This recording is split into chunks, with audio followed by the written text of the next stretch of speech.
Welcome to this special edition of the TDI Sustainability Podcast Series, Suits and Boots, brought to you as part of TDI's strategic partnership with Mining Indaba 2025. I'm Ashton Carter, CEO of TDI Sustainability, and I'm joined today by three representatives from different parts of the mining industry, all of whom will be speaking at this year's Mining Indaba in Cape Town. Over the course of this series of special edition Suits and Boots podcasts, we'll be discussing the key themes of this year's Indaba. Today's topic is future-proofing African mining communities. We'll be talking about how to ensure economic benefits from the current and hopefully continuing mining boom and how those will reach the communities at neighbour mining projects. Communities that might have been settled there prior to mining or be attracted to the area because of the mineral development and the linked economic opportunities. And we'll be talking about what happens to these communities once mines are closed. What is the long-term legacy of mining for these communities? I'm delighted to be joined today by Marna Cloete, President and CEO of Ivanhoe Mines. Marna joined Ivanhoe Mines in 2006, since when she has played an instrumental role in achieving a series of strategic company milestones, one of which being listing the company on the TSX. She served on the board of Centrum PLC as an independent non-executive director and chair of the Audit Risk Committee. Also with us today is Glen Mpufane, who's Mining Director of IndustriALL Global Union, which is a global union based in Geneva, representing 52 million members in 140 countries and across 14 industrial sectors in mining, energy and manufacturing. Glen has more than 30 years experience in the mining sector and leads IndustriALL Global Union's global mining sector engagement around the world in ESG, supply chain human rights due diligence and climate change. And to complete our panel of the podcast today, we are joined by David Sturmes. David is the co-founder and director of partnerships and innovations at the Impact Facility for Sustainable Mining Communities. He's also leading the initiative at this year's Mining Indaba to bring more community perspectives to the events in Cape Town in February called Community Voices. The Impact Facility for Sustainable Mining Communities aims to transform mineral wealth into lasting prosperity for local communities. David has also been instrumental in developing and growing the Fair Cobalt Alliance, a multi-stakeholder action platform dedicated to uplifting artisanal cobalt mining communities in the Democratic Republic of the Congo. Thank you all for joining us today. Let's start by reflecting on the jobs and opportunities from economic linkages, those economic activities, auxiliary and ancillary sectors that historically have always accompanied mining. Marna, if I could turn to you first. One of the topics you're moderating a panel on at the Mining Indaba is about the top 5 elements for success when it comes to new mining projects. In terms of the community factor, are jobs and economic opportunities enough to earn the support of local communities? Hi, Ashton. First of all, thanks for having us on the panel. It's a question that pops up regularly because everybody thinks if you incentivize a community with economic opportunities, it should be sufficient to get buy-in for your project. But what we've learned during the development of Kamoa-Kakula in the DRC, and in particular the development of Platreef here in South Africa, is that a company needs to be sincere in its engagement with the community. You need to put in place resources to enable communities to be heard. And you need to take communities' concerns into consideration during the development and operation of your mine. I also think it's about ownership.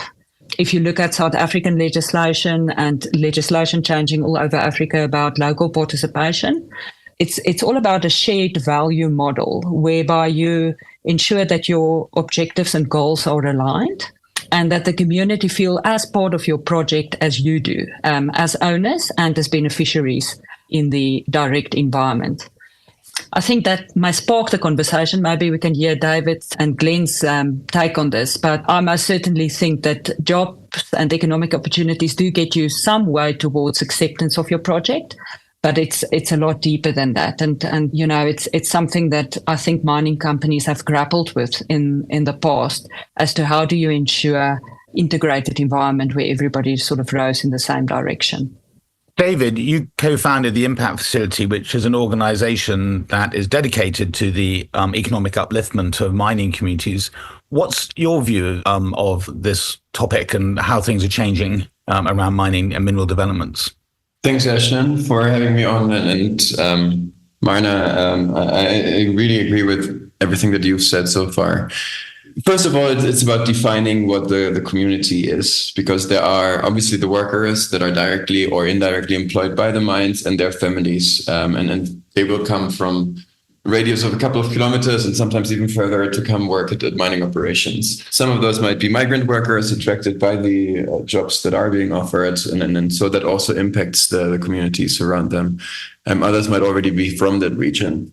And so what I've seen over the last few years is that local procurement and local content becomes much more of interest or of priority, to really see how the various needs that those mining companies bring, because they're running not only their mines, but often also camps and offices and everything else, can be met through local businesses operating in the region. And that's how that could be a huge multiplier to the number of jobs that happens inside the job, looking at the auxiliary services beyond that. And then it really depends on the national legislation and the context there. If we're looking at the DRC, for example, where I've personally been active with the work of the Fair Cobalt Alliance for a number of years, they have the system of the cahier de charge, where a certain percentage of revenue needs to be reinvested into the communities through a process that is subject to free, prior, informed consent of those communities. And here, that's an opportunity for the community members and representatives to really point out the priorities for themselves, whether that's in healthcare, in education, in infrastructure development. But it's a minimum set by government of what needs to be invested upstream. And so that's just one of various ways to positively influence.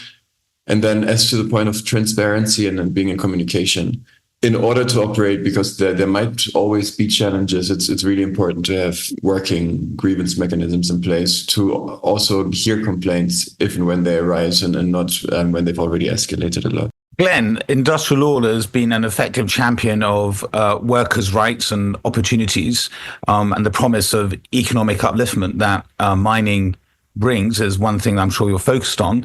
But things are changing quite rapidly at the moment, and one of the things that's changing is the automation of mines. And some of the work I do is in the Democratic Republic of the Congo, and there's a stark contrast between the tens of thousands of miners employed for artisanal mining, and then you go across the other side of the country and there's an almost fully automated gold mine which employs far fewer and often very highly skilled people. What is your view on the promise that mining can bring to communities when it comes to jobs, and what is IndustriALL able to do to ensure that those jobs stay? The diminishing or shrinking, if you like, job opportunities in the mining industry as a factor or a function of what you've mentioned, which is just one amongst many. And you're right, this is just what you are mentioning about the DRC is just a microcosm, of a bigger problem, where I think large-scale mining has failed workers, has failed communities. We know about the negative, if you like, narrative of the mining industry. The new challenges of, Industry 4.0 and automation being one of them is a direct threat that adds to that crisis, of jobs in the mining sector. What we have done as IndustriALL exactly to focus on artisanal small-scale mining, and as you know, that more workers are employed in artisanal small-scale mining as opposed to large-scale mining. So as IndustriALL, we are focusing attention on organizing that sector, what is being referred to as official recognition of that sector and all that goes with it, in terms of, the decent job agenda of the ILO. So indeed, you're right, artisanal small-scale mining should be the focus. And I think there should be some collaboration with large-scale mining, because this lives side by side on how we can really, leverage and make sure that the promise of jobs, which is a mirage, becomes real. And in terms of, economic upliftment, we need to change the narrative of wealth and poverty living side by side in mining spaces. We have Marikana that still haunts us in South Africa, and now we have Stelfontein And the DRC, we are working in the DRC, and that narrative continues everywhere in the global south, in mining jurisdiction. So this is a crisis of jobs, and it's not getting any easier. With the transition, as it were, the upskilling, the need for technical skills, as the current workforce in the fossil fuel is being, as it were, phased out, we are risking a stranded workforce scenario, and that's not good for anybody. And I think, as we engage in these discussions, we can talk more about solutions to that dilemma. Marna. Yes, I want to post a bit of a counter narrative to what Glenn was saying, and I completely agree with sort of your artisanal miner space, but I also want to sort of talk about the things we are doing in the DRC, at Kamoa-Kakula in particular, about upskilling local employees to do highly technical work. I mean, with the discovery of Kamoa-Kakula in the DRC and the development over the last 3 years, we've built a training center, we've built a university, we recruit mainly local people to work underground in highly technical jobs. And I think if companies follow this model, especially as we see new projects coming online, it's something that could change the narrative for bulk mining. We are immensely proud that when anybody visits Kamoa-Kakula, they will find our Congolese senior management and sort of supervisory management at the face, and also see that it's Congolese nationals operating, large yellow machinery underground. So it's not something that's being outsourced to other parts of the world. We are developing people on the ground. But what's also an important thing to remember is, as you develop a mining project, you should try and diversify away from mining when it comes to community development, and try and create different revenue streams for community participation that's not just linked to the mine. And I think we will touch on that later in the podcast, but I just wanted to make it clear that we are seeing a modern side of mining in the DRC, and we are working closely with the government in the DRC to change that narrative, because I think a project like Kamoa-Kakula and the other gold project that you mentioned in the DRC is really, they're both flagship projects that the DRC can be proud of, and we should do more to promote these modern mines that's being developed in the DRC. David, it's hard to imagine a future where the advancement of automation across all the economic sectors will be reversed. So there are bound to be some constraints on how many people can be employed. But the model that the Impact Facility has deployed across some countries in Africa is about investing in small and medium-sized enterprises around mineral development. Could you talk a little bit about that and how that is an option for mining development, for mineral developments? I'd love to. With the Impact Facility, our investment work has largely focused on the artisanal mining community, so some of the work or challenges that Glenn has already touched on. But it's a transferable model that could be applied to any small-scale business, really, in a mining community context. What we've recognized is that in the artisanal mining space, artisanal miners are keen to professionalize. And here we really make the distinction between formalization, which is another word for taxation to many artisanal miners, and professionalization, which they have an intrinsic motivation for. And that means helping them understand their artisanal mining activities as small and medium-sized enterprises, giving them the business literacy necessary to understand their profit and loss, identifying the smallest possible investments that could have the biggest possible impact on their activities, and then actually providing capital and equipment to them under lease to purchase agreements or loans, trying to minimize the need for collateral, but making the amount of funding conditional to their performance across a broad range of ESG requirements, environmental, social governance requirements, on how they run their business. And with that, both incentivizing and enabling a continuous improvement of how they run and operate. What we've seen is that 75% of our investees actually pay back, most of them pay back on time. Where we had defaults, especially with our leasing program, we were able to recover the assets and redeploy them elsewhere because many of the needs are similar across mining operations. And it's really proving that the artisanal mining sector isn't unbankable, but largely unbanked because people have difficulties codifying the risks and understanding what the opportunity is because of the lack of data. And so we really help them structure that information, understand it themselves, and then be in a position to share it with us and others in the future. But as per my introductory sentence, there's so many small scale or micro entrepreneurs that operate in mining communities that are looking for working capital, that are looking for skills development and access to markets. That's really where, through local procurement and local content provisions and ambitions, I see a huge opportunity for a highly beneficial relationship between large industrial miners and their subcontractors with locally owned organizations that could be providing products and services to them beyond a CSR engagement. And presumably having an intermediary like the Impact Facility can enable those organizations to improve their capacity and engage in a professional way with large-scale mining. Yeah, if one benefit of working with an intermediary or a platform such as the Impact Facility and the Fair Cobalt Alliance is joint action. In many circumstances, mines don't exist in isolation. If there is a mining area, such as the copper cobalt belt, there's many industrial miners operating there. And so really, rather than having siloed engagement from individual organizations and companies, this provides an opportunity to think about the wider landscape and to see how, through blended finance with investments and grants from industrial miners, from government actors, from development actors, you could have a much longer term horizon and a broader reach than any individual actor might have. With this, we're really trying to work closely with formal financial institutions as well, so that graduates from our investment program then start qualifying for commercial financing in the region. There in the DRC, Trust Merchant Bank is one of the front runners looking at financial inclusion and how to onboard as many remote community members as possible, especially also in mining communities. And Marna, you talked about the importance of having additional revenue streams and the excellent work that Ivanhoe has been doing in the DRC to invest into the communities.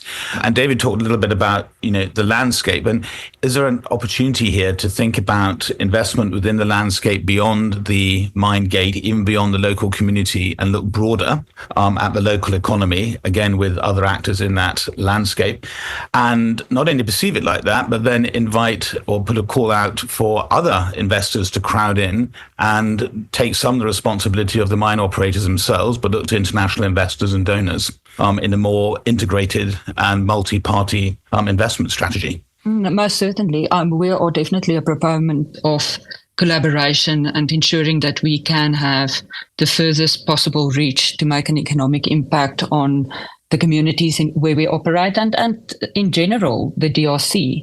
I couldn't agree more with what David was just saying about getting local actors, giving them economic capacity, ensuring that they get access to the market. In the past, the DRC has been quite difficult in terms of getting credit facilities to local entrepreneurs. And what we found is that over the past couple of years, with our increased economic activities, we've had so many success stories of getting local entrepreneurs to deliver services to Kamoa-Kakula or to incorporate companies with loan facilities backed by Kamoa-Kakula through long-term contracts. We've made a sort of short film series about some of these entrepreneurs, and the one that jumps to mind for me is a local logistics service provider that we've partnered with, one of the large logistics service providers that's regionally quite active, to ensure that they operate in a professional manner at the right safety standards, but to enable local entrepreneurs to purchase their own trucking capacity and then to provide services not just to Kamoa-Kakula ultimately, but to mines in the region and to be able to participate for economic rates.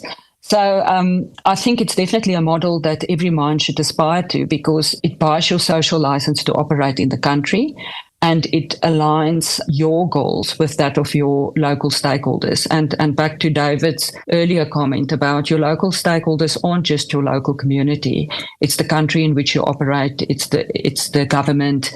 It's the local entrepreneurs, economically active people in the region, community members that needs development. So it's quite broad. And then talking about getting further investment and doing this at a larger scale, I think if not all mining projects will be able to necessarily have the bulk pool to enable you to do a lot of economic capacity building. But a project like Kamoa-Kakula, for example, has the ability to really change the narrative for a lot of our local stakeholders. And we've been actively talking to government funding institutions, to private players. If I just think about the influx of people that we've had, moving closer from Kolwezi to Kamoa for the economic opportunities, and how much opportunity there sits in development of towns and development of housing for people closer to the area, infrastructure build out, the list goes on and on. So I think it's something that we should actively work together on as sort of active players in that region. And we should try and have a concerted effort to do it at scale and to ensure that what we do has a meaningful impact and people do not work in isolation. Kamoa-Kakula and Ivanhoe mines have always been big proponents of this model. The theme of this year's Indaba, and indeed of this podcast, is about the future-proofing mining communities. So thinking about the future, to what extent does this responsibility continue, or this practice continue after the closure of a mine?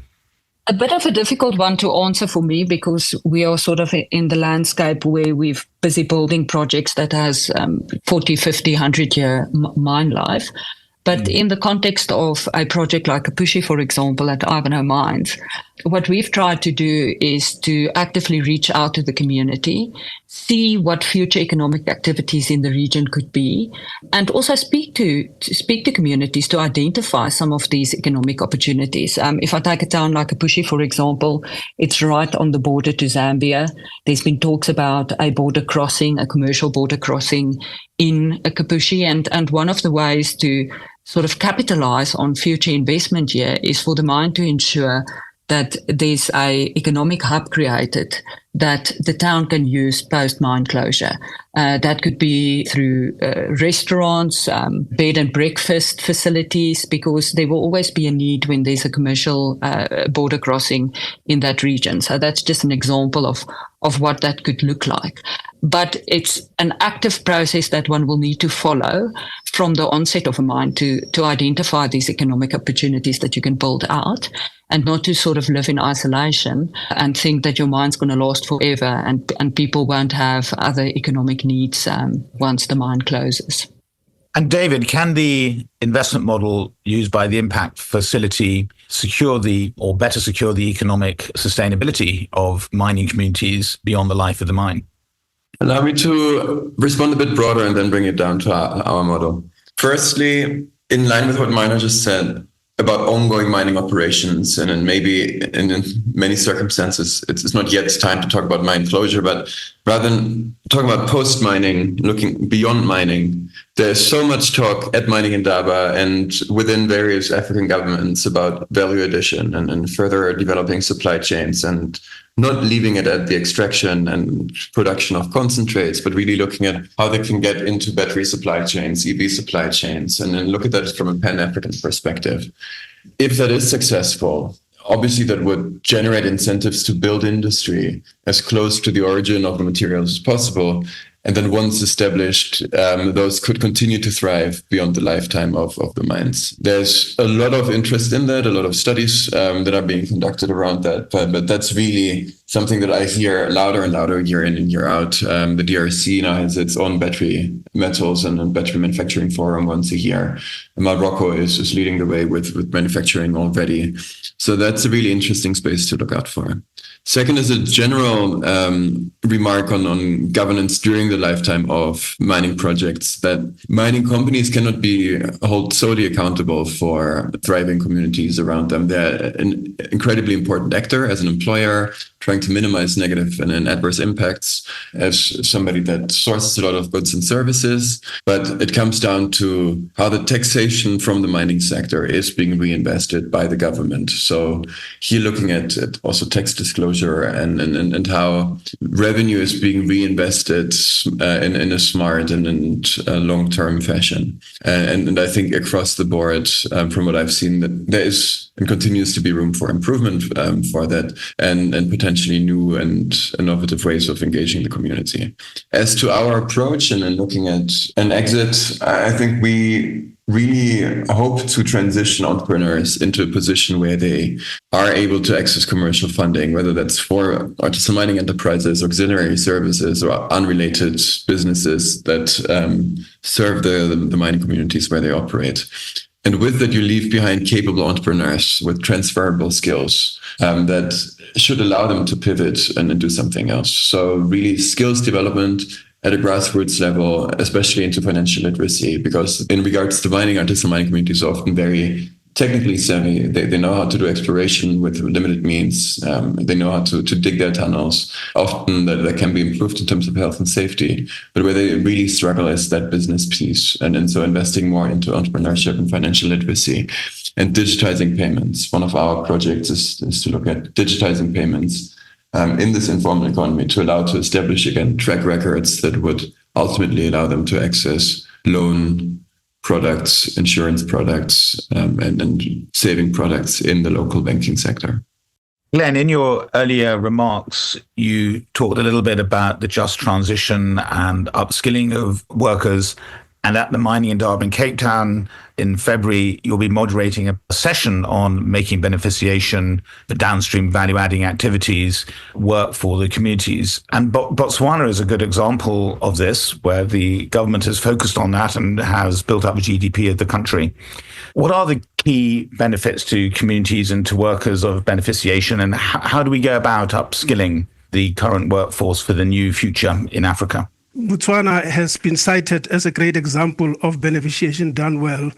But, from whose perspective, and what measurements are being used, to come to that conclusion? Of course, as you know, the GDP and the economy of the country and so on. But to the extent that workers and communities, are concerned and are experienced, the agreement, negotiated by the government in Botswana with De Beers, there are two sides to it. There is the pre-current renegotiated agreement and the current, agreement.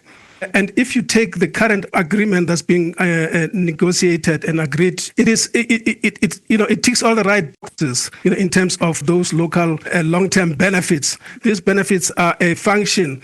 Marna spoke about the economic. I think David or Marna spoke about the economic diversification, which, of course, if you look at the example of South Africa as a country that has developed on the back of mining, the other secondary industries that would be created, out of that beneficiation, diversification, and so on, rather than, depending on the mining strictly. So there is that spin-over effect, a ripple effect of the benefits that come out of the steps that the government would take around industrial policy and economic diversification. And if you look at, the potential for jobs, and if you think about, in the African context, about how one job benefits and extended to other members of the community and families, and of course, those are the long-term benefits. And as I say that, to the extent that these negotiations are transparent and made accessible to the public and accessible to stakeholders, and they are engaged in that benefit, if you like, conversation. De Beers is one good example of, in terms of their best practice principles, so far as the, performance and benefits of mining and the value chain. Indeed, the question of beneficiation, if done well, in terms of diversification, in terms of jobs, in terms of creating secondary economies, in terms of, the artisanal small-scale mining factoring it in, holds great, if you like, potential to realize those long-term benefits. What I'm hearing from both David and Glen is that a call for investment into skills and upskilling and transferable skills for mining communities so they can take advantage and perhaps on the downstream beneficiation. And of course, Botswana had a policy move to move a lot of the sorting and primary formation of diamonds into Botswana. But Marna, is the opportunity there for companies like Ivanhoe to have the processing of minerals closer to the mine, or will the minerals always be exported outside of Africa? It's always a bit of a chicken and an egg situation. So if I speak about Kamoa-Kakula, which is our flagship project, we've just completed the construction of the smelter, and we are in the final stages, and we are contemplating the ramp up of the smelter and the commissioning of the smelter during this first quarter of 2025. The difficulty we have is infrastructure availability. For example, power generation within a country like the DRC. There's a grave social need for power, and there's an industrial need for power. And countries like the DRC will need to work closely with the private sector to ensure that we can get generation capacity up in order for us to consider further downstream processing. I think it's everybody's vision and dream to bring more of the benefits closer to home, to get to a stage where you can put in place a refinery at Kamoa-Kakula, where you can maybe do further downstream processing like cabling. But that will only be possible once we have the necessary infrastructure in place in the countries where we operate. And I think the same can possibly be said from South Africa. If we want to build out future industrial centers, we do need the support from government, and we also need the infrastructure support. So one mine can only shoulder a certain amount of investment. So that's something where a public-private partnership really comes into play. And from what I hear, that's been done successfully in Botswana, and hopefully that's something that we can replicate in future in both South Africa and the DRC. David, as prices of some minerals rise, artisanal mining becomes more attractive in some places for many communities. How can the role of artisanal small-scale miners become more clearly defined or articulated? It doesn't have a great reputation. Is artisanal mining an outlaw, or is it just an unloved in-law? I personally started in the smallholder cotton farming sector. And I'm really surprised how artisanal mining is often seen predominantly negatively, because to me, the artisanal mining sector is just the mining equivalent to subsistence farming. We found ways to engage with smallholder farmers and formalize, professionalize, give them market access, organize them in groups. And so the approach we should be taking to artisanal mining is the same. It's a sector that's not going away. You're completely right that any potential price increases in the future lower the threshold for individuals to get engaged. So most experts in this space think that the number of people engaged in ASM is only going to grow from already approximately 50 million people across Asia and Africa. And that might be further catalyzed by the fact that many people who previously relied on farming get less and less reliable harvests from farming because of the impacts of climate change. And so they might want to either augment or substitute their farming incomes. And then artisanal mining again becomes a really interesting niche for them to start and work in. And that makes artisanal mining the second largest sector, second only to agriculture. I think it takes an international reframing, because locally across the countries that I've been working in, it's already seen as a legitimate activity that provides a much needed livelihood to often thousands, hundreds of thousands of community members in the region. One thing that there's consensus about is that the way that artisanal mining is done needs to improve. It cannot be at the health and safety risk and expense of individuals engaging in the sector. And often from a market perspective, artisanal miners are not receiving market price for the product that they are producing. And that is in many circumstances due to the fact that they are working informally, where the government has either not enacted their own mining codes that might already recognize artisanal mining, but it's yet to be formalized, or where the mining code doesn't have sufficient provisions to cater to the realities of the ASM sector. And there, South Africa is a really interesting country as well, where the Zama Zama are quite infamous, and there's strong linkages to criminal activity. And the mining code doesn't really foresee for artisanal mining. And yet there has been an increase in artisanal mining activity. In Ghana, we have more than 1 million artisanal gold miners in one country alone. So it starts with the government providing a framework that allows NGOs, civil society, and private sector to engage. And then for artisanal miners to be registered, onboarded, and really treated as businesses to address some of the challenges that are currently linked to the sector, but more importantly, to really unleash the potential that this sector holds. Marna, Ivanhoe's approach to artisanal mining. It's not something that we are directly dealing with at a Kamoa-Kakula level, for example, but there are artisanal activities in the town of Kapushi where we operate our zinc mine. And what we've learned is that it's something that you, as a mining company, will have to face head on. what we've been trying to do is to transfer skills, ensure safe practices, ensure practices that's in line with human rights, avoid things like child labor. And we've been running active training programs for the artisanal miners in our area. What we've also been trying to do is to diversify the economy away from artisanal activities that may be directly or close to our footprint, at Kipushi in particular. But I found what David said really interesting, and I think it's something where there's a lot of work to be done to change the narrative around artisanal mining, and it really pertains to governance and transparency. It is something that will have to be done through governmental support, but it's something that companies and global investors shouldn't shy away from. I think it's an industry that if we all work together, we can probably get it in some shape or form where it ultimately, I think the dream would be for artisanal miners to be subcontractors to large mining companies in the future, and whereby you can formalize their activities and have it subjected to proper corporate governance and transparency rules. And that would be the vision that I think one should work towards. Glen, is there a role for organised labour in artisanal mining communities? Indeed, and based on what David and Marna just said, the motivation is really that it's about the narrative and forgetting the important contribution, both in employment and the products that come from the artisanal. I mean, they must end up somewhere. These products are part of the global value chain, and it is unfortunate, as you say, that this narrative has persisted so long. But I think the DRC has pushed up the issue of artisanal small-scale mining to the fore, and different initiatives that are going on in the DRC, precisely to formalize in the full meaning of what it means, both from a public and private policy approaches. There's a role for government, there's a role for large-scale mining, there's a role for, of course, communities and organized labor.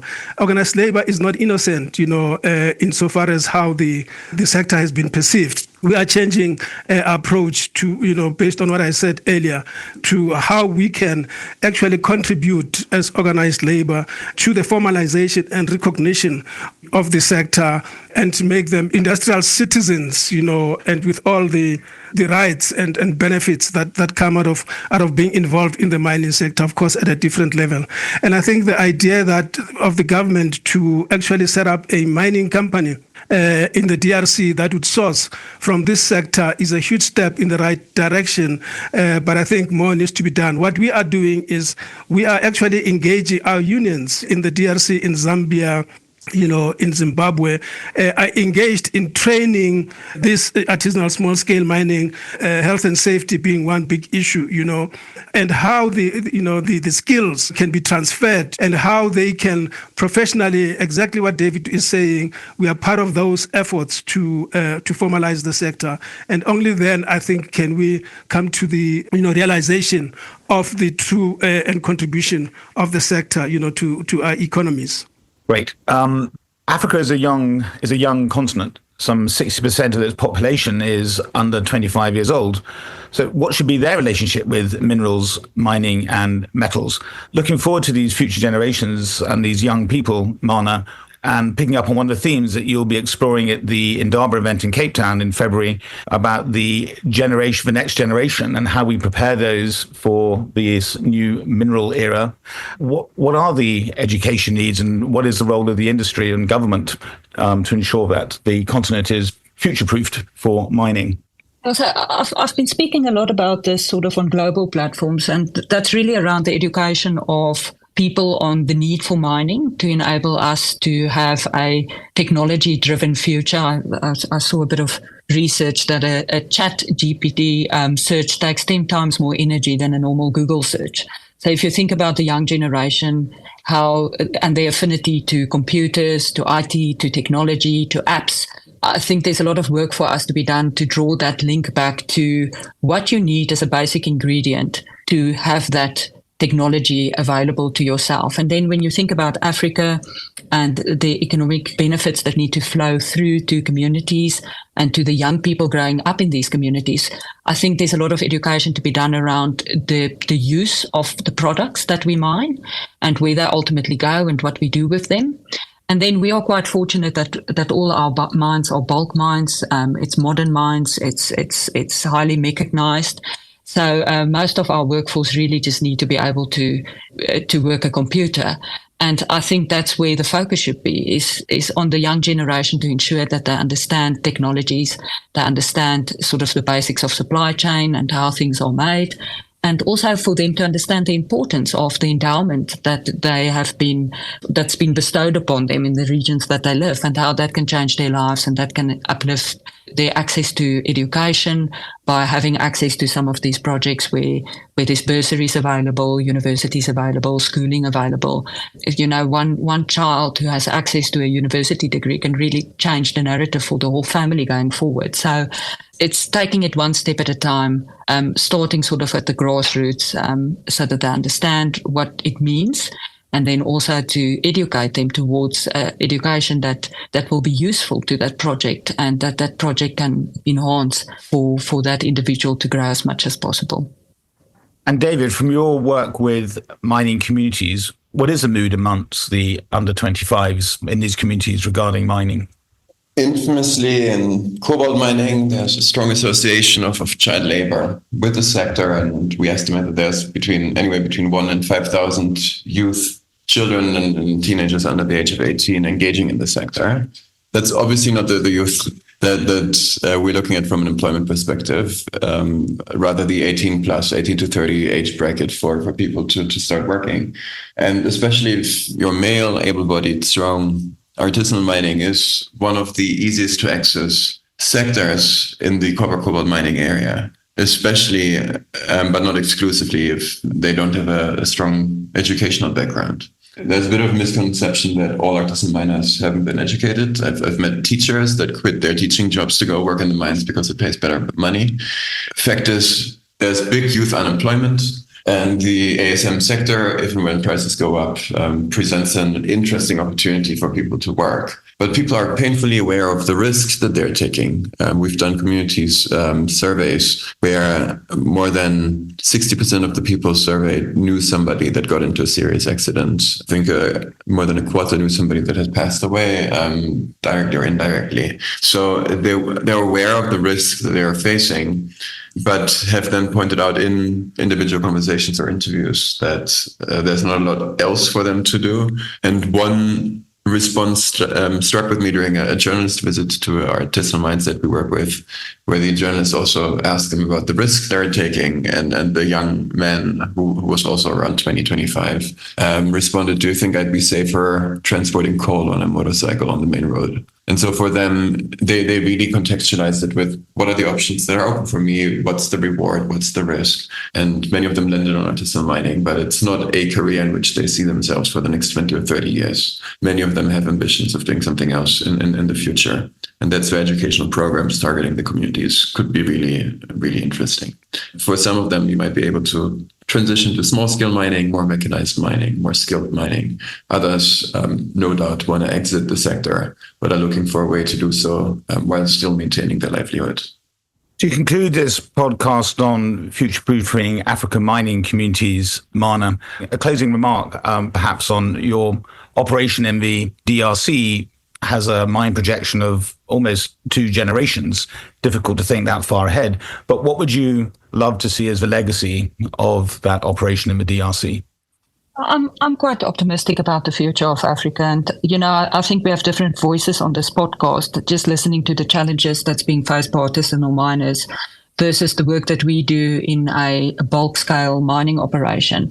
I mean, we've seen so many success stories. I think the future is quite bright. I would like to encourage mining companies to do more exploration, to invest further into Africa. I think the future of mining is really in Africa.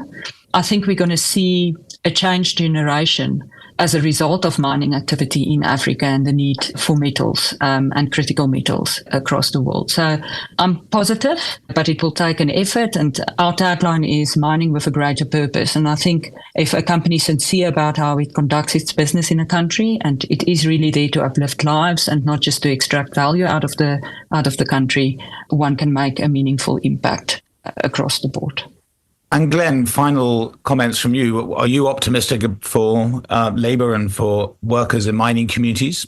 How can we take advantage of this interest in mining for the workers and communities?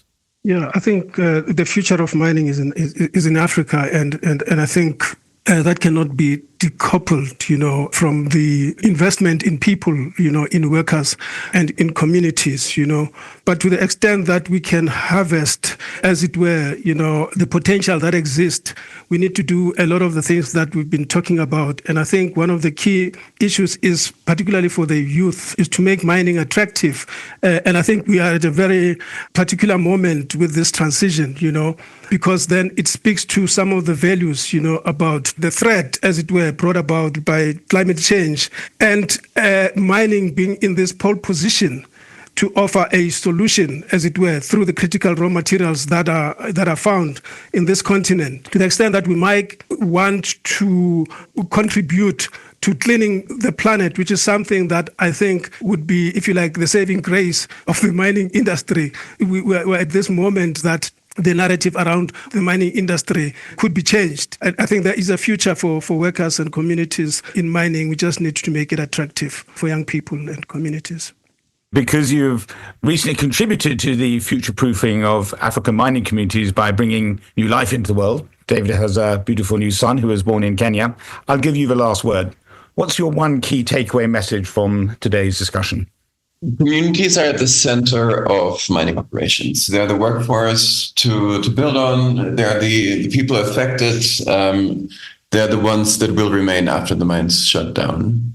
And there's so many different ways mining companies can engage constructively and impactfully, and equally there's many ways how they can adversely and negatively impact the communities if not done in a thoughtful and consultative fashion. And so the role of communities can't be overstated. They're the ones that are going to be there long after the current mine management and the mining operations are gone. And so seeing maybe more of a explicit focus beyond CSR around community engagement, and then seeing how they can be a critical element to organization sustainability strategy is something I hope for and anticipate. I think that's even the fact that the Mining Indaba has made this such a prominent part of this year's theme and made conscious efforts to bring community representatives onto a number of panels is testament to the fact that industrial miners care, civil society cares, governments care. And there's an understanding that as we mine more, we need to make sure that we're not mining at the expense of, but to the benefit of local communities. This concludes today's TDI Sustainability Suits and Boots podcast. I'd like to thank our speakers all for joining us today. For our audience, please check out the rest of TDI Sustainability series of Mining Indaba podcasts on our Suits and Boots podcast series through our website. Until next time, stay safe, and we look forward to seeing you, or some of you I hope, at the Mining Indaba in Cape Town in February.